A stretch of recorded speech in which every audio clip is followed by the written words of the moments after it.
I just renewed my CFI online after my 24-month expiration date. This is something that the FAA came out with in 2024, and previously, after your 24 months, if you hadn't renewed your certified flight instructor certificate, the only way you could renew was doing a check ride. And of course, that's kind of a pain because you got to freshen up your knowledge and schedule a flight with an examiner and reserve a helicopter and go take another check ride to get it reinstated. I've done that twice in my 20-some years of doing this, and it's a pain. So this time, I knew because of the new ruling, I was at the end of the month, end of December, actually 2024, and I had a lot going on that week because we were going live every day, and I decided to utilize and try out the process of after it expiring. So it expired at the end of December. So in January, I purchased one of these online courses that you can get, went through, did all the modules, sent in all my documents, took a test. At the end, it'll give you the passing score, and then it takes 7 to 9 days for them to have your certificate ready. You can go right back in there, print it off, and you're ready to go with your temporary certificate. The FAA will send me my hard copy. So the cost was, I think, $125. A lot cheaper than going and taking a check ride, that's for sure. And I actually enjoyed the course. It was really easy to do. Again, upload your documents, go through the modules, spend the time. You got to spend 16 hours on it because that's mandatory. Take the test at the end, and bam. So I did it. So I firsthand, after my 24 months in January, I was expired. I didn't fly and didn't use my privileges because that's part of it. If you let it go past the 24 months, you can't exercise your privileges. However, you have 3 months to go online, do the online refresher course, and it will renew your CFI. So that is really, really cool. And we want to announce advanced autorotation courses in both the R22 and R44. This is something that we've been talking about doing for quite some time. Why did we wait till now to start doing it? I don't know, other than we've been doing the final approach courses in the last 2 years. We've had fun. We just did number 19. I'll have Lindsay edit in a photo of Joe. We just did Joe's CFI add-on last week. And not only did we do Joe's CFI add-on, then we'll have another picture to put in. Hunter, who did his certified flight instructor with us as a initial last fall, and then he came back last week and did his instructor sign-off in R22. So he actually has the R44 instructor sign-off already, got his R22 time finished up, and now he's signed off in the R22. So we're going to use Hunter as a backup now, along with myself, Chris Hauser, and then we'll have Hunter as a backup when we need extra help. So what we're promoting is what we're calling an advanced autorotation course. And Hauser and I talk about how, he calls it a training scar. If you only do one thing in training, if all you do is straight in autos and 180 autos, it gives some people the idea that that's all they can do. They don't ever think about doing something in another, airspeed, another altitude. And we understand that we have to train to a standard, right? And so I'm a firm believer, we need the straight ins, we need the 180s, and we need to train to a standard so you can go pass your practical test. So there is a need for that. However, it doesn't really prepare you for the engine quitting at some other altitude and airspeed. So we come up with this advanced autorotation course available starting now. Chris Hauser is going to be helping me with this, and we came up with what type of things that we want to cover. And through your feedback, maybe we can add some other stuff. Actually, let us know in the comments below. Actually, we're live, so type it in chat, or if you come by this later, type it in the comments below. But what we're going to do is we're going to go out with you. Of course, we're going to do ground. This is a 2-day course. We're going to do 3 one-hour flights, so we can try to do 2 hours one day, an hour the other day, vice versa. So we got, maybe if weather's a little iffy, we can work that around. And then you'll be getting, of course, ground school in between the flights, because we want to do ground always before we go out and fly. So we can do ground, fly, do ground, fly, do ground, fly. And out in the helicopter, we're going to do 0 airspeed autorotation, which Hauser loves those. I've done them, and they're not my favorite thing to do, but Hauser sure loves to do them. But I'll get up to speed on those. So we'll do 0 airspeed autorotations with you. 360-degree autorotations. I used to do them a lot. Hauser's been doing them a lot lately. And those are good, say you're flying along and there's a spot below you, but there's nothing ahead and you've got the altitude, you could do a full 360 turn and come back around to a spot. Auto rotations with S turns, so let's say you enter and the spot's pretty close to you. You can use S turns many times to try to make a spot. We want to do auto rotation during takeoff, and we'll probably get it up to maybe 300 AGL or something along that line, somewhere where we feel comfortable, but actually doing auto rotations during a takeoff. And again, we'll work into that. Stretching the glide. This is something that if nobody has shown you this, it's amazing how much you can actually stretch that auto. And I never witnessed it until I was actually a CFI and I was helping somebody who was going for their initial CFI and he was going to take his test with the FAA. At the FAA, they didn't want the responsibility of being in the aircraft, right, during the full down auto. And this is way back before they had the sign off you can give somebody. So the FAA guy says, I'm going to stand on the ramp and I'm going to watch you two. And he looked at me and he goes, I don't want to see your hands on the controls. And so we go out and he does his straight in, full down. And when he entered, his name was Randy. He's like, I feel like I'm going to be a little bit short. So I'm going to pull the RPM down to the low side. I'm going to try to stretch this glide. And by doing that, he absolutely nailed the numbers 2.8 and went right smack dab to the numbers. And even though I'd monkeyed with it a little bit, that day is where I realized how much you can stretch that auto by pulling the RPM down a little bit, which of course you got to be careful with that. But by pulling the RPM more to the lower side of the green, you can actually stretch that glide. And then the big one, entering autos in different airspeeds and altitudes. So that's going out and doing, 270 degrees at 800 feet and maybe 90 degrees at 400 feet. Just go out and give you different scenarios on when an engine could fail. And again, it's something we've been talking about for a long time, and we just decided, you know what, it's time to introduce this. The R22 is here and ready to go. R44 is getting ready to head back from Las Vegas here very shortly. It's coming back this month. If you wanted to get in real quick with Taz and do it in Vegas, this is what, February 3rd? You'd have to call now if you want to do it in the R44 in Vegas, because it's going to be booked from the 19th to the end of the month with a 10-hour mountain course, and then they're going to be flying it back to Indiana to have it back here by the end of February. So if you wanted to do something in the R44, like now, you'd have to call 574-767-1797, and Taz could squeeze you in before the 19th. After that, it will be March. And so in March, the auto rotation courses will be here at our world headquarters in Warsaw, Indiana, north central Indiana. So the course price for the 3 hours, 2 full days, lunch included, is $29.95 for the R22, and for the R44, it's $39.95. So that is full day with us, and you're going to get ground from both Hauser and I majority of the time. So a full day and then a second full day, so that we've got plenty of time to sit and discuss. Because what we know goes on a lot of times at flight schools, where you're not getting your money's worth, is you go into a flight school and it's like, okay, come on, let's go. Like you walk in the door and they just take you out and throw you in a helicopter and you go fly and they kick you out when you're done, right? That's not an effective lesson. You need to sit down. Hey, what have you been doing? How do you feel today? Did you sleep good last night? Did you get anything to eat? Do you need a coffee? You need a drink? See how things are going. And then talk about what have you been doing and what are we gonna go do in the aircraft? You sit and have a good pre-flight discussion so we know when we climb in that helicopter, we're gonna be ready for what we're gonna go do. And included, of course, that is pre-flight, fueling.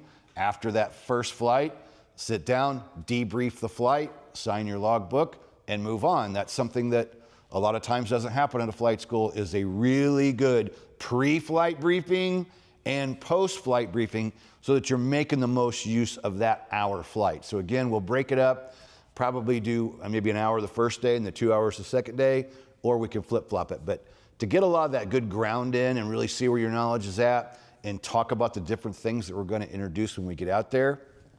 And we can always, of course, vary that if we need to. So if you're interested in an advanced auto rotation course, I would recommend getting on the schedule now, because spring's coming and the FACs are going to fill up. We're going to get more of those. So those take out a week. Those are a minimum of a week. So if we do 2 FACs scheduled for March, you're going to have 2 weeks in there that should be available for somebody to come in, because we're not going to have We're not going to want to do those dual because the FACs, we focus on you while you're here. It's all about you, and it's normally me and Hauser doing flight, doing ground, doing flight, doing ground, and we keep you going all day long. We don't want to have people in here doing the auto rotation course messing up the flow of our FAC, because when FAC's here, it's your day all day, normally a minimum of 3 days, if not 4 days or more, depending on where your knowledge is at. It's you all day getting ready to take that check ride normally toward the end of the week. So it's one-on-one, exclusive, so we don't want to overlap those. And we also want to have plenty of time for our maintenance guys to come in between and take a look at the aircraft as we're out doing this training. To recap, yes, you can now renew your CFI in a 3-month period after the 24-month expiration. I wouldn't wait till the end of the 3 months because you're going to have trouble getting it all done and getting it processed in time. So you'd probably want to try to do it at least by midway through that 3rd month of the grace period. I don't know if you really call it grace period, but the 3 months that you can renew your CFI. And reach out to us, 574-767-1797, if you'd like to try and schedule a auto rotation course. It's going to be a lot of fun. And those will be fun because no check ride involved, right? We do the final approach courses, and they're fun and they're exciting, but it's a lot of stress. And you have a lot of stress getting ready. So these will be fun for us, right? We love doing auto rotations. And this is providing you something that, again, some of your flight schools might be doing some advanced stuff with you, and that's great if they are, but many won't. Many, all you're going to get is straight ins and 180s, and you're just going to get the very minimum to get to a standard and pass the test, which is required, right? You have to do them to a standard. And that's one thing that people always say, you know, like I have a video of my top 10 check ride tips, or I'm sorry, auto rotation tips. And it's been out there for years. It's got a lot of views, and we'll get this comment all the time. Oh, a good setup's great, but it's not real world, you know, it's not real world. Well, we get that, right? That's why we're offering this course. When you're in the training environment, you want to enter everything the same way each time and do it to a standard, because you're going to go to a FAA examiner or a designated examiner, and you have to do the auto rotation to a standard. So we want to set it up the same way each time. A nice setup, get it ready, enter it. I get it, that's not in the real world, that's not possible, right? When the engine fails, this is going to happen. It may be the worst possible time. But in the training environment for passing check rides is one thing. Real world experience is another. So again, that's why we're creating this, to go out and do different things just to give you some more tools in your toolbox, right? So that you realize, hey, I could do a lot more than just a straight in or just a 180. Because depending on what airspeed and altitude you are at when an engine failed, what's the spot you're going to be going to? Is it going to be right in front of you? Maybe, but probably not. Is it going to be perfectly over here, 180 degrees to your left or right? Maybe, but maybe not, right? So you got to be prepared on, what if I only got to turn 40 degrees? What if I got to turn 270 degrees to make that spot back over there that's in the wind? We're going to give you those tools by just going out and in turn give you the confidence that you could get in that helicopter and go out and fly and be ready in the event this happens. So again, if you want to get in, schedule now because things will keep filling up. 574-767-1797. Next, we are going to get ready to give away a Airman Certification Standards private pilot. When you feel the pressure to fly, but know the right decision is to stay on the ground, hit the hogs, no go, and live to fly another day. Helicopterground.com. Okay, Lindsay's got a question. She's going to read it to us here in just a second. What did we just decide the question was? Oh, okay, so to win the first of 5 of these, how about 5 of them? I just thought, you know what? It's a good topic of discussion. We got 5 of these to give away. So we're going to give 1 away today, and then we're going to give 4 more. We're going to go live the rest of the week because we just made this up a little bit ago. This is auto rotation week at Hogs. So we're going to roll some videos from the past auto rotations. We're going to reshoot I have a video called Top 10 Auto Rotation Tips. I made it 8 years ago. It's got about 100,000 views. I'm going to go through that and see if my top 10 is still the same as what I would have picked 8 years ago. and maybe we'll show the old one, but we're gonna make a new one. So all week, it's Autorotation Week at Hogs, since we're promoting the Autorotation courses. So the first giveaway today is type in chat the Hogs phone number that we've been preaching at you. First one to type in the Hogs phone number wins one of these Airman Certification Standards Private Pilot. So if and when you win, type in, we'll type in Heather's email, heather@helicopterground.com. You'll just send her an email, say, hey, I won the ACS. Give her your shipping address. So Lindsay has a question from somebody. Yes. And go ahead and read that when you're ready. So this is coming from Carlo, and they asked if we've seen the videos of pilots doing 90 or 180 degree turns on the spot during the flares and auto rotations, and what is that used for? We did ask them in chat to elaborate a little bit, and they're currently doing a little bit more research to see if maybe we can figure that out. Okay, so what that means to me at first, I don't know if he's talking about they're waiting and turning during the flare down here at the end. If that's what he's asking, you could be turning actually during the flare if you had to. I mean, ultimately, we want to come in, flare, and do this. However, if you were trying to make your spot, and as long as it's safe and your RPM's where it should be and your airspeed's at an acceptable level, if you could pull off a flare during the end of that and get it leveled out, I guess if that's what you're asking, I think that would be acceptable. It's not what we're shooting for, and that's something that we're going to talk about this week in the auto rotations. The difference between training to a standard and doing what you got to do real world. So real world, it would be whatever it takes to get in that spot. But if he's talking about cranking that thing in there at the flare, kind of like doing, last minute, that might be what he's asking. That's not preferred. I mean, you could do it as long as it comes out safely, right? Airspeed's not in question, RPM's not in question. If everything's looking good, could you do that to make your spot? I guess. Because some people, I know, this is a good topic along this lines.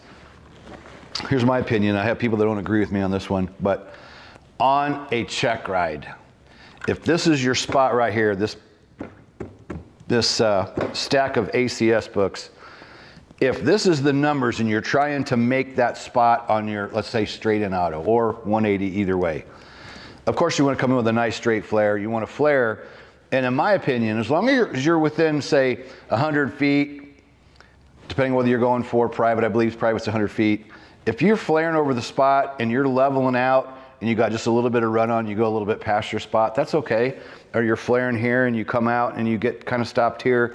If you're plus or minus the tolerance, you're within the tolerance. That's passing. And so many times people want to screw up an auto because they're so worried and they think that they have to come out and end right smack dab there, right? Like everything has to be so perfect that no matter what, this is where they stop. I don't think that's the case. I think if you're within the standard, you're leveling out right here and you go just a little bit past with a little bit of extra speed, or you're flaring here and you level out and it comes to a nice stop right there. Within reason, I'd rather you do a nice flare, come out and make it nice and smooth versus too aggressive or getting crazy trying to make the spot. And I don't know, again, if that's kind of along the lines of what he's asking. She's shaking her head no. What's he saying? He's saying that during their flare, they turn and they end up landing sideways or backwards. Backwards. I've seen that a couple times. My question is why? Why? Why would you do that? I mean, what is the point of coming in and whipping it around and landing backwards? Maybe they have a good reason for it, but I can't really think of one, right? If you're doing an auto rotation, you're going to a spot, why in the world would you try to turn around to land? It doesn't make any sense to me, and brings up a good topic. I've had a recent conversation with one of the guys from the Robinson factory, and his complaint is, things that we're seeing out there that people are doing, like, hey, watch this kind of thing, or, well, I like to teach people, and they're doing things that wasn't taught by the factory or the factory course or factory improved instructors. There's some things out there, and it's actually, on this topic, it's actually kind of good thing, because I am going to talk to them about what we're intending on teaching, in case there's anything in here that they go, no, we really wouldn't want to see you teaching that. I have a good relationship and already know that they basically approve of the way we teach around here, what our thought process is. But when you see these oddball things on YouTube,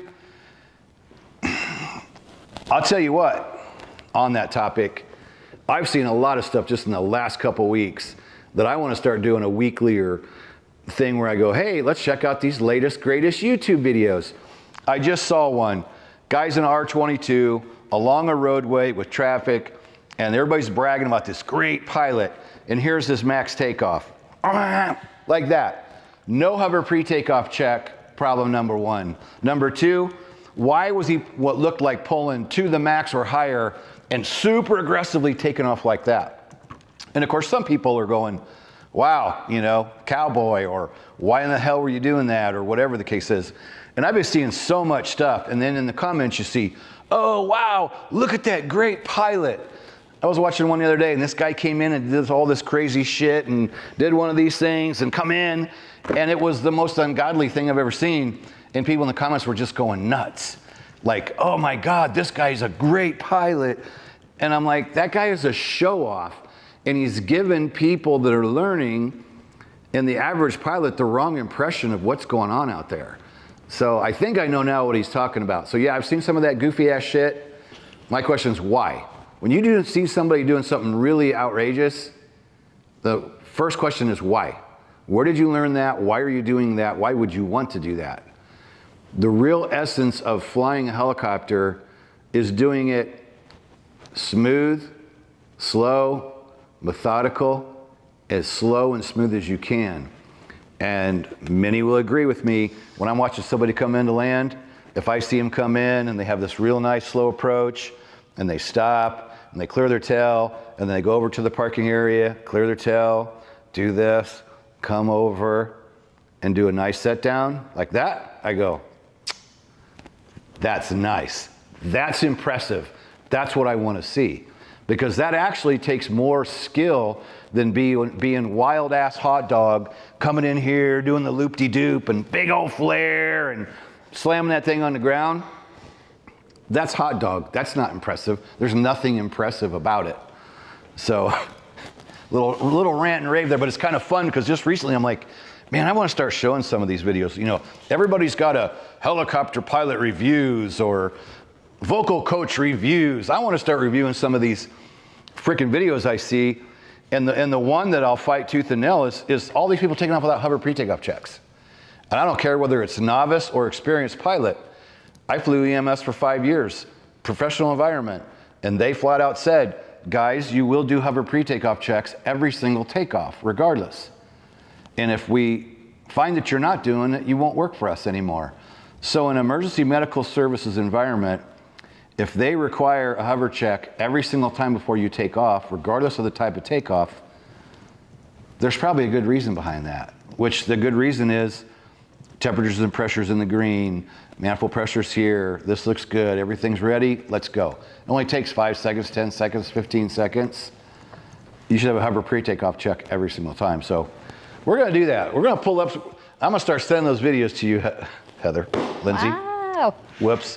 When I find them, I'm gonna send them to you and go, let's do a video on this. So we can cue it up and we can show them and go, yeah, look at this freaking hot dog, right? Like there's just so much going on. And as a trainer and somebody who makes their livelihood of training people and try to teach people to be slow, smooth, methodical, and safe, when you see people doing crazy ass shit that there's no need for on the internet, and then people are hooping and hollering about how great they are, that totally gives people the wrong impression of what we do, how we train, and why we train the way we do. Well, here's a question from A Day in My Life.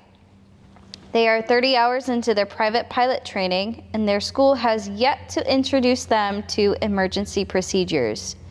Is it common for schools to slow slow roll training to drag out completing to increase their revenue? Well, let's see. How do we answer that one? You know, we do. Anybody that watches our videos know that we don't call out people, instructors, names of companies. We never purposely bash anybody. Okay, we don't never call anybody out specifically. But here's what we see constantly, and this is in our videos all the time. So I'm assuming this must be a newer viewer. It's an epidemic in helicopters. Our final approach courses we started 2 years ago, finishing people up. The first young man that came up here came from Florida, and he had 160 hours and didn't have his license. 2 more people came from that same school. Three people total came from the same school. They liked the people at the school, they liked the location, but they all felt like, why are they flying and can't get done? And at 30 to 40 hours, if you haven't been shown emergencies, I'm going to immediately question that, because the FAA requires a minimum of 40 to get your license. Almost nobody does it in 40. I saw a new statistic lately that the new private pilot average hours is 75 hours. Took me 88, you know, because I had a failure during my oral, took me 88. So 70 to 80 is going to be a good average on when you should probably be trying to be completed. So if you say you're at 30 or 40 hours, you ought to be halfway through. And if you haven't even been introduced to emergencies, I question that. You should be learning about emergencies already on the ground. Hopefully at least you've done that, or they're teaching you that, but not necessarily should you be out there mastering every emergency by yourself at 30 to 40 hours. However, before you solo, you need to be proficient enough in those emergencies, know what they are if something fails, and you also have to have enough autorotation training that you could pull off an autorotation. And what we tell people when they solo is we want you to know enough and feel comfortable enough that if the engine quit on you during the solo, you could get entered, you could get your airspeed, you could pick your spot, and that you could make it, and you could flare, and you could get the thing on the ground, and end result, you're able to unbuckle and walk away unhurt. If the helicopter gets a little bit banged up, nobody cares. If you have a for real engine failure, what we need is for you to get on the ground, know what to do, and know how to execute it enough that you can get out and walk away. Even if it gets banged up, we don't care. There's insurance for that. And you can't help an engine failure. Engine failures aren't super common in helicopters anymore these days, but they can happen. So to wrap up that question, I would be wondering if I've got 30 to 40 hours at a flight school and I'm not being taught emergencies, I'd want to know why not. Why am I not at least being exposed to them? Why have they not introed autos for you and start doing them and let you feel what it's all about? Because I can give you a little bit of insight specifically on autos. When we take somebody brand new and you train them through, we start showing them autos pretty early on. But that's like all the maneuvers. The things that we do in the aircraft, we're going to let you do them repeatedly, over and over and over. And what we do as instructors, as your skills get better, we slowly start taking our hands off of the controls. We're always keeping them close, but we want to be close in case an actual failure happens of some kind. But in the beginning, we have to be right there. But as you progress and you get better, we will give you confidence by maybe resting our hands on our lap, taking our feet off the pedals, but we work into that. So out of all the things that you do, hovering, takeoff, landing, autos, quick stops, all these things we do with you, we do them together with you. And as we repeat them over and over and over, we will remove our hands more and more from the controls so that you can see and get the confidence that I am doing this by myself. So I think they should be talking about emergencies and should be showing you autos, at least introducing them at this point. So you may be getting the runaround because flight schools do it. They care about the blades spinning and making money and making their payments is what they're concerned about. What advice would you give to pilots who are maybe stuck in that same situation? Hands down, go. Number one, if you think something's a little bit iffy, talk to them. Just say, hey, No offense, but I feel like in this scenario, I'd say, how come I haven't been taught anything with emergencies? Or why haven't I at least been introed to them and at least starting to learn a little bit about them? But what I tell people all the time is, do not be afraid to try another flight school. And I get it that that's hard sometimes because you might have to drive quite a ways to do a lesson, and maybe the next place is another hour farther away to get to. But their responsibility to you, the customer, is give you valuable flight training and help you get through the rating in the amount of time that makes the best use of your money. Everybody learns at a different pace. It depends on how many times a week do you fly, how much ground do you get done with early in your training. There's a ton of factors on why it takes so long. You know, the kid that came up here at 160 hours, if his knowledge sucked because he wouldn't study and he just wanted to pay them to fly, that's kind of on him. However, the flight school should also be going, hey, you're never going to solo or you're never going to finish if we don't get the ground done. So I don't want to be too quick to just blame the flight school every time. You got to be motivated. You got to be going through the books, and you got to be studying and doing all the things that you need to be doing as you're going through the training. Which brings up, we got to finish our 7 steps to private pilot that we've cooked up. We've got it laid out, and we're going to introduce that here soon. This week we'll get that out. We're going to introduce 7 steps to private pilot. We could do that this week while we're doing all the auto stuff.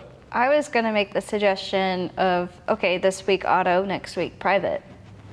We could do that too. All right, maybe we'll save that for next week. Because we were going to work that in a couple weeks ago, and then things got changed with the final approach course we just did last week. All right, we'll stick with the autos this week. Next week we'll introduce the 7 steps to private pilot to help a person break down the biggest areas that you should be here by this point, here by this point, here by this point, to help you navigate through private pilot. So hopefully that kind of answers that question. Do we have any others that came in? Yes. In real life, do you look at the RPMs or hear them? This is coming back from Carlo. That's a great question. In the beginning, of course, you're going to be looking. You will, however, with time, you will get to notice RPM high, RPM low. And again, it takes time. It doesn't happen overnight. But the more you fly, the more you'll get used to that sound and the vibration. And at a certain point, you'll get to where you'll go, RPM sounds a little high, and you look down, oh yeah, I'm gonna crank that down a little bit, or it's a little bit low. That will come with time. So in the beginning, you're completely going by your gauges, your tachometers, to make sure you're within RPM. And yes, with time, you will, I promise, you will get to know the sound, and you'll know when rotor and engine is high or rotor and engine is low. You will learn that, and you'll get a feel for that. Absolutely. That's a great question, because in the beginning, you're learning so much in the beginning. I mean, you're taking in so many things that at 50 hours, you'll start noticing new things. And then at 100 hours, you'll go, how come I never noticed that in the last 100 hours? And then 150 hours, and I'm just throwing out random numbers. But as you progress and get more and more comfortable in the helicopter, you'll be amazed at what you keep learning, and you'll see new things, feel new things, hear new things that you just didn't hear in the beginning because you were so overwhelmed with trying to learn. And I guess I'd have to say that's part of the fun part of it, right? As you keep practicing, keep taking your lessons, fly more, build your time, build your solo time, start building time after your rating, and then doing more additional training. It is fun on how you just continually learn and grow and get more comfortable. I had a struggle with autos when I was brand new, and we'll talk about that this week, where I almost died as a brand new CFI in a really horrible auto done by the guy who owned the company, who was a weekend warrior with 180 hours. And I just thought he could handle it, and I wasn't prepared to catch it. I did catch it and saved us, but it scared me so bad that I can tell you it took me to about 500 hours to where I got to where I could teach autos and be comfortable teaching them. Like, I was terrified in the beginning because I had one bad experience, and I was worried about something bad happening again. And this week we'll talk about what I did after that. I actually paid another instructor to come in, a high time instructor, to help me build my confidence. And that was a huge help, but still it took me to about 500 hours before I could do an auto and just not be like heart racing and on the edge of my seat because of what had happened to me. So good question. Our next question is coming from Jace, and they want to know if you think low/zero airspeed autos are a viable option to a very close spot, or would you recommend turns to lose altitude? That's a great question, and that's why we came up with the course that we mentioned earlier. If you're late to the video, on our list, number one is zero airspeed autos, then is 360 autos, and then there's autos with S turns and auto rotations at different airspeeds and altitudes. Because it's a great question, but it's a big question. It's always going to depend on what area do you have to land, and what's the wind doing, and how heavy are you, and where are you when this engine failure happens. So could a zero airspeed auto be a benefit to you? I think so. And I wouldn't build a course to show you those if I didn't think it could be valuable. It's not something we do in the normal course of training. I personally don't really like it. I just don't like that feel of, I've done thousands and thousands of autos over the years, doing our normal 70, 60, whatever speed we're using, enter, enter, enter. And just this past summer, Hauser and I went out and did some. And it's just the weirdest ass feeling when you're at zero airspeed and you go, eh, and then you got to build up your airspeed, and it's totally doable. And we're going to do them. We're going to go out and do them, and we're going to practice them. So in a commercial environment, let's say, you're out there doing an out-of-ground effect hover, doing photography for a photographer, or you're doing news reporting for a news company. Many times you're out there in a hover trying to hold a shot for, say, the evening news. So there is a time where a person might be 500 feet, 1,000 feet, whatever the altitude is, and they might have an engine failure with zero airspeed. So I definitely think it's worth doing so that a person has that option. Like earlier I said when I laid them out, tools in your toolbox, right? And like we mentioned 360. If you have the altitude and you're up here and that spot is directly below you, if you have the altitude and there's nothing else around, say you knew you just flew over a football field and everything else is a suburban area, there's nowhere to go. You could fly a full 360 degrees as you're coming in, or as you're coming around, and come in and make your spot. And I've done them. Those I like. I think 360s are great. Hauser likes doing them. So that's why the first two things on our list is zero airspeed and 360. And then again, let's see, it was 2 summers ago that I went out and I spent a bunch of time on myself just going out and entering from 800 feet in 50. And then maybe I'd go do 400 feet and 70. Like I would just go out and find all kinds of different airspeeds and altitudes to enter an auto just to get really like feeling comfortable with them happening at any, airspeed and altitude. So that's why we listed those right at the top. So, I don't get super crazy with them. The Examiner we've been using for 24 years now, when I met him, he took me up above 500 feet above the runway. It was a just get to know each other flight. The people I work for said, hey, go out and fly with the Examiner for an hour and just get to know each other. And he came into a hover above the spot. Let's say this is like 2.8 right here. And he comes to a hover and he goes, if I enter an auto right here, do you think I can land on that spot right down below us, straight down? Like the number's 2.8. And I'm like, well, apparently you're getting ready to show me. And so he enters the auto rotation and he backs up and he comes over here and he goes over there and then he comes in and then boom, puts it right on the spot. So there are a lot of things that the helicopter is capable of that we don't go out and do in a normal course of training. And I don't recommend anybody go out and do that.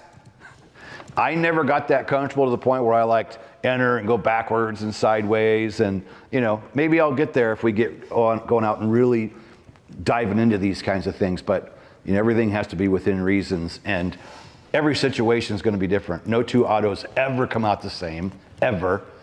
You can set one up exactly the same as you did 5 minutes ago, and it won't come out the same. It's kind of the nature of the beast. They almost never come out the same. So great question, but whole reason behind this advanced auto rotation course that we're offering now is to go out and do these types of things.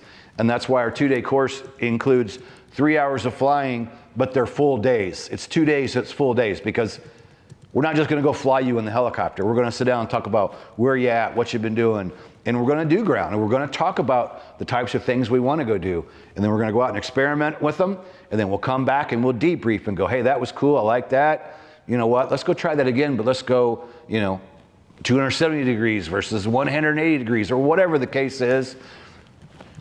We should always be spending more time talking about flying than really flying, and it kind of sucks, but the reality is, especially in training, of 2 days here, the majority of what you're going to be doing is on the ground talking about flying and talking about what we're going to do, and then talking about what we did while we were out, debriefing, signing the log books, taking a break, eat lunch, go out and do the other flight, right? Again, with what are we going to do when we go out? Pre-flight. This is my complaint in the industry. A lot of places, not enough pre-flight time, pre-flight briefings, not just pre-flighting the helicopter, but pre-flight briefings, and then proper pre-flight, then get fuel, then fly an hour, then land, post-flight walk around to see if anything is leaking out of the aircraft, refuel, put the aircraft away, whatever the case is, go in, sit down. Well, what'd you think? What'd you think of that flight? Sit and discuss all these things so that you get the most benefit out of what you just did. It's gonna last. The training is going to go so much better when you get the proper amount of ground. But why am I complaining? We're helicopter land ground school. That's why we're here, because of the lack of ground out there. Lindsay has her hand up again. I didn't mean to fully interrupt you. I just wanted you That's all right. to have my attention. So we've been running this giveaway for quite a little bit of time here, all through live. And you just got a winner? No, not at all. Oh, okay. Apparently, chat will not allow phone numbers entered in. I have been dropping little hints here and there throughout chat, and finally, I asked, I was like, okay, should we make the question any easier? And they're like, no, we've sent in the phone number, we sent in the number, but I do not see it anywhere on chat, so it's not allowing them in. So YouTube is not letting them type in a phone number. Right. I don't know if maybe they're typing it in like correctly with the parentheses and hyphens, or if it's just numbers. But if we want to rerun the giveaway, all right, with a different question. That's odd. I know. I thought it was odd too, but I triple checked the chat and not one answer has come through on our end. Let me look at my phone just real quick. While I'm looking at my phone, let's see, should we go to my email up? I'll open this up, right? If you haven't tried our clone yet, go below. There's a link down there, askhogs.com. And our clone's available 24 hours a day, 7 days a week to answer questions. There's a link down there, askhogs.com. I don't know how to get on chat on my phone. How the hell do I get into chat? Yeah, let me try it. Let me try it on my end. And then you just keep going through what you got to do. Yeah, I'm just curious. Why is it? Yeah, let me try it. I don't even see the chat. It's not even showing up. All right, I guess we'd better come up with something else. Hopefully. Okay, well that was pretty easy. So I gotta give another easy question. I can't make it too difficult. Since for whatever reason, it's not showing up in chat. I don't know why. Maybe YouTube doesn't allow you to poke phone numbers in chat. I don't know. I guess we never tried it before. Oh, I'm stupid. Okay, no, it won't go through, but I'm stupid. I put my own phone number in there. Whoops. Did it go through? No. But it won't let it go through. Okay. All right. Let's make it easy. Type in our web address for our main helicopter website. It's right. Let's put some. Remember the last time we did web address? It didn't. Oh, that didn't work either. God damn it. Don't do that either, because that screws up too when you try to type a website address in chat. Scratch. All right, we're going to make this super easy. Our business name is Helicopter Land Ground School. Now, don't type that. And we paid these big marketers, heavy-duty marketers a little over a year ago, and the one guy's like a super guru. And when he's like, oh, you guys are calling your business hogs? We were even looking at doing a logo with a hog on it, right? And that was one of the marketing guys. And the other guy comes in, he's like, oh my God, I hate those logos. No, you can't have a hog on there. You can't even call it that. And we go, our members named it. What's our nickname? Just type in the 4 letters for our nickname in chat. You don't even need a period or an abbreviation. Just type in the nickname for Helicopter Land Ground School. I just think it's cool because members just started calling it this. We never named it blank. We never called it that, but just through emails and in chat and just through it's just what people started calling us. It just happened. So I told the marketing guys, I'm like, no, we can't take away what the customers have been calling it for years. Right there it is. Anybody win yet? Yep. I'm typing it, Paul G. All right, Paul gets a private pilot ACS, even though we know he's a rated pilot, probably doesn't need it, but Paul can give it to one of his friends. Since we had to go through all that to give away an ACS, and I just wanted to give them away. I ordered them recently because I just thought, the ACS is always a big topic because for years I've preached on the PTS. It's now the ACS. We've been working through it. In the beginning, everybody went, oh my God, now we're switching, but we've ended up liking it. It makes sense, the changes that they made, and I get it. So this is a very important part of your training. And I think it's Carlos, if he's still here, if you don't have a copy of this yet, for anybody working on your private, you need a copy of the Airman Certification Standards. And if you don't know what it is, this is the guideline of what's going to be asked during the oral portion of your test. It's going to show you the maneuvers and the tolerances for those maneuvers. It has what I call the most important page in the back. And this will be a question coming up this week. I'm going to ask to give another one of these away this week. I'm going to say, what is the most important page in this book?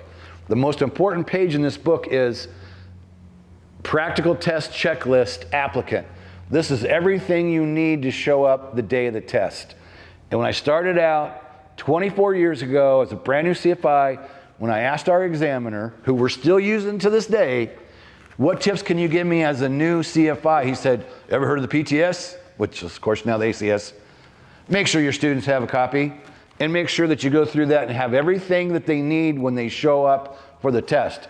Because I have a real problem with people showing up not prepared and not having what they need, and then we have to send them home. And then nobody's happy. So you got to have everything that's on that list, and then you got to work through this to get ready for the test. And I could tell you, and this comes from examiners, people are constantly showing up not properly prepared for a check ride. And this is a topic that recently came up that we're a little short on examiners, but we wouldn't be if more people were passing on the first attempt because they were showing up more prepared. And the ACS is key document that you must have, and you must be working through it, and your instructor should have their own copy of it, and you should be working on it together with your instructor, and you should be going through it at home when you're studying. And if you find anything in here you don't know as you're preparing, look it up. Because there's going to be no secrets the day of your test. It's in here. So if you have any surprises the day of your test, it's because you didn't properly utilize the ACS. We have one more question. This is coming in from Jace. And as a small helicopter operator, any recommendations for someone looking to break into the commercial helicopter world on their own? It's a big one. So this person wants to start out and do their own one-man operation. It seems that way. I believe he's still in chat, so Jace, if you would like to elaborate. Okay, elaborate if you like. Here's a story that I tell all the time, and I'm assuming that maybe you're new to our videos as well, which that's okay, right? Glad you're here if you are new. I've operated a one-man, one-show, one-helicopter business, and I owned it for 4 years. I had an Instrom helicopter. In 4 years, I'm living the dream. I'm gonna make it happen. I'm gonna work hard. I can do it. As I drained my savings and my retirement and started selling stuff off, at the end of 4 years, one man, one helicopter operation, I had $250,000 of debt, sold my property, and I was in my 40s and I was broke. So be very, very cautious if you're trying to do a one man, one helicopter operation. I'm not going to say you can't do it because I'm a dreamer and I believe that you can do anything. I believe anybody that sets their mind to something, they can do it. One thing that hurt me is I started in 2008 and we had an economy crash back then, but trust me, when the planning started, that crash hadn't happened yet. So it takes months of planning, getting the loan, getting set up, and by the time I took delivery of the helicopter, the economy had tanked. So there's one big problem for me, right? Economy tanked, and even the wealthy people that I was flying with pulled their money back, and it made it very, very difficult. So now I operate 2 helicopters, an R-22 and R-44. But the only reason I have them now is we're getting ready to celebrate 14 years online March 1st with hogs. 2 years ago, I got an R-44. That's 10 years I operated without an aircraft. I had a buddy who let me use his instrument occasionally, or I would drive to a nearby flight school and I would pay to rent the helicopter and the instructor. And I've worked my way around it for 10 years building hogs, talking about flying, using helicopters when I had access to one, but not having one to operate. And now that we have 2 that we're operating, the only way that we can operate these is we're trying to get them to pay for themselves.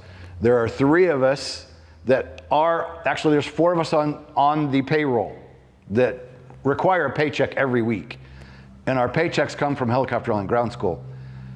This second year of operating the R-44, a little bit of money had to come out of hogs to support that helicopter. So we can do it because our livelihoods are running the online ground school business. The helicopters, we're trying to get them to at least pay for themselves, so that it's not costing the business out of its pocket. So not to blow your dream, you can do it, but do a lot of research and be very, very cautious. And it's very hard to do if you're just gonna do Billy, Bob, and Mary. You're gonna fly with one guy on Monday at 2 and then another person Wednesday at 4. And that thing's gotta be in the air. So I know you mentioned commercial operation. So now maybe if you're gonna have work for it like pipeline patrol, power line patrol, you're gonna be able to do a lot of rides at festivals, depending on what aircraft you get. If you've got work that you can line up where you're gonna get a lot of hours very quickly to generate money, the problem with these is if the factory says, oh, operating cost is about $165 an hour, take that times 2, all right? And figure it's gonna cost you double. It's gonna cost you double. And I'll give you the example of the R-44 we have. My insurance alone is $26,000 a year, okay? So think about the kind of money that you have to generate just to pay insurance. $26,000 a year. Then you got fuel, then you got maintenance, you got inspections. And the one that kills you is unexpected breakdowns. When something happens, let's say something random, you make a mistake and a hangar door gets closed and it hits a rotor blade and breaks it. And all of a sudden you need $40,000 for a rotor blade. So I would hate to break, again, I don't want to bust your bubble. Helicopter business is hard. And that's why you see flight schools constantly come and go. You see helicopter flight school, oh, it's opened up. Hey, there's a new flight school down in such and such. 2 years later, they're gone. And many times people show up, oh, I went in for a lesson, there was a chain on the door. But they're gone, right? And you hear horror stories about people losing lots of money because they have money on account at a flight school and they don't tell anybody, and that flight school owner closes it up and takes off and goes to Florida or wherever. So helicopters are a very expensive business. Make sure you do your research. Make sure you have money in the bank for if something happens, engine goes, rotor blade, whatever the case may be, money for insurance and money for everything else. It's just, they're highly, highly, highly expensive, and that's the only way you can get around it. You know, I have, all the time I talk about a gentleman out on the West Coast who's been in helicopters for 50 years, and he's very, very well-to-do, and he's done well with his business. And after 50 years of it, he said, if you have to ask, you can't afford it. And if you're gonna do it and then start complaining about what it's gonna cost after the fact, don't do it, right? Because they're just horribly, horribly expensive. So you really, really have to have your ducks in a row in order to make it work. Okay, so Jace responded, he is talking about Part 91 operation. And what was the other part of his question? You know, any recommendations looking to break into the commercial helicopter commercial, world? okay. Yeah, Part 91, so you're not gonna be able to do charters. Part 91, you're just gonna be doing, I guess all you could really do is helicopter rides unless you're doing, well, you wouldn't have to be 135 for like pipeline patrol unless you were carrying people. And I don't want to dig into that whole conversation, what's 135 and what's not, but Part 91, the majority of your income is going to either be flight instructing or helicopter rides, you know? And then you get venture into other things, you might have to be 135 operator. So just use a lot of care in doing your math and line up the work before you make the plunge. Or if you've got the money that it's not going to be a problem, then great, go for it. But the average person isn't prepared for the kind of money that it really takes to operate. And I'm just saying, whatever it is you think it's going to cost you, double it, because that's what's going to happen. Double or triple it. All right, is that all we got? Yep. All right, well, we'll wrap it up. Come back tomorrow. We're going to keep talking about auto rotations all week. We got 4 more of these to give away through the week. And we're going to bring up more auto content. We'll watch some auto videos. AskHogs.com is our clone. That's down below. You can get your questions answered 24 hours a day, 7 days a week. And hey, we have an affiliate program where we pay you 50% of our commissions on our online sales. 50%. That's some really good money if you're an instructor and you want to refer your students to Hogs. Go below. There's hogspaysme.com. You can sign up there through the process. You can text or call Hog Support 574-767-1797 if you have any trouble, or email support@helicopterground.com and we can walk you through it. But you can self-sign up. You'll have a link to share to give your students or others who are interested in signing up. And after they go past their 30-day refund policy, if their payment clears and they don't refund, you get 50% of that every month for a monthly or for a yearly or pro. You'll get payments, and we send it directly to your PayPal. You got to have a PayPal account, but we can get you all set up, and you can earn 50%. We have people out there making some pretty good money just having their students sign up for Hogs. Do you have to be an instructor?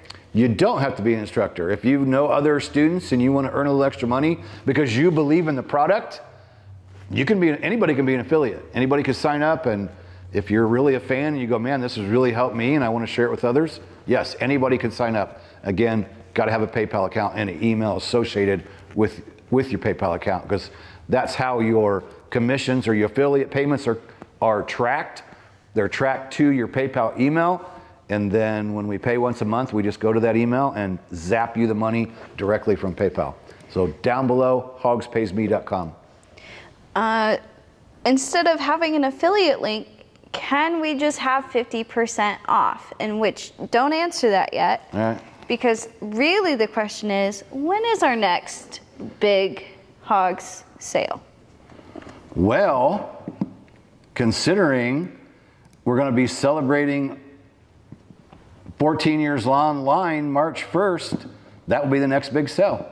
I don't think I'm going to do anything in between because, we did our normal holiday sales, and we might have some kind of little pop-up sale of some kind, but, there's a point where we just don't feel like having a sale on every day, all day. Maybe we should be, but the next big sale definitely is March 1st when we celebrate 14 years online. And whether we'll start before March 1st or start March 1st and go after, but there will be a big, and we usually do 50% off on that one, because that's, it's fun. 14 years online, we're almost there, right? 15 is sounds more exciting than 14. 10 was a big deal. I thought 10 was cool.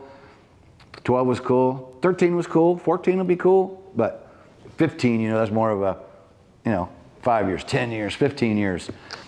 I've been watching a lot of business stuff lately, and 90% of new businesses don't make it. 99% don't make it more than 5 years. So making it almost 14 years and we're still here, and I've been able to rebuild my life after helicopter ownership, where I had nothing. And it's for the gentleman, if you're still watching on the one buying a helicopter, that's why I just talk highly against it, because I legitimately lost everything and started over in my 40s with nothing. And that's scary as shit. That is flippin' scary to be in your 40s and living with family and driving a family's vehicle because you don't have any money. And I was that guy. At that time, I can remember, I think you could get a Filet-O-Fish at McDonald's and a Coke for $2.14. And I'd heard these stories before. I'm really at the drive-thru with $2. Oh shit, I got $2. Scrounging the floor, your cubby holes, to find 14 cents so that I could get a fish sandwich and a Coke. And half the time I was going to the freebies down in the lobby of the airport, you know, where you just put your money in the little cardboard thing. I'd go down there because I was hungry and didn't have any money, and I'd be eating potato chips and candy bars and junk like that. And then when I'd get a little bit of money, I'd go down and put a $10 bill in there or $20 bill in there because I was eating out of the community snacks because I had no money and I was hungry. And I was sleeping half the time. I was sleeping at the airport on the couch in my office. I am that guy who was there from helicopter ownership. Yeah. And that is a fact. That is not made up. Yes. 14 years ago, I had nothing. In a world of high cost of living and inflation costs, you definitely take into consideration of everybody's pockets. So hogpaysme.com, get 50%. Hogspaysme.com, and it's all you got to do is refer somebody, but you got to use your link, because that link will go inside your administrator part of your Hogs account, and you can go right in there and see, and you'll see what you're earning. You'll know what money is coming to you. You sign, you know, our Pro Pilot's $2,800. We have had people that had somebody buy the $2,800 package, and we've sent them $1,400 to their PayPal account. So it does happen. Happens on the Pro, on the yearlies, or the monthlies. If somebody signs up for a monthly, every month, as long as they keep it, you'll get 50%. Every month, they'll just keep getting paid until they unsubscribe. So Hogs Pay Me is great. It's great for people to earn extra money, and we didn't do it for years because I couldn't afford it. You know, we had to get the business built up to a point where we could actually say, let's implement that. We had the software for it, but in the beginning, you're like, okay, I need this money to make this payment. I need this money to make this payment, and the sales come through, and it's like, I can't right now. We had to get things built up enough to where we could afford to share some of the money that comes in. It's just the way it works. All right, looks like, are you saying wrap it up? All right, I'm getting kind of hoarse, so we're gonna wrap it up. Remember to come back tomorrow. We'll send out a link, and we're gonna talk more about auto rotation stuff. And hey, if anybody wants to join live this week and propose some questions about autos and talk about it, we'd like to either maybe bring you in on a phone call or maybe bring you in on like Zoom or something and have some live guests just to talk about auto rotation. So email me specifically, kenny@helicopterground.com, if you'd like to show up and be live on our show this week. Yeah, let's do that. All right, that's all I got. Anything else, Lindsay, before we go? I don't believe so. All right, here we go. To fly another day. Helicopterground.com. Peace out. Peace out. Feel the pressure to fly, but know the right decision is to stay on the ground, hit the hogs, no go, and live to fly another day. Helicopter Ground.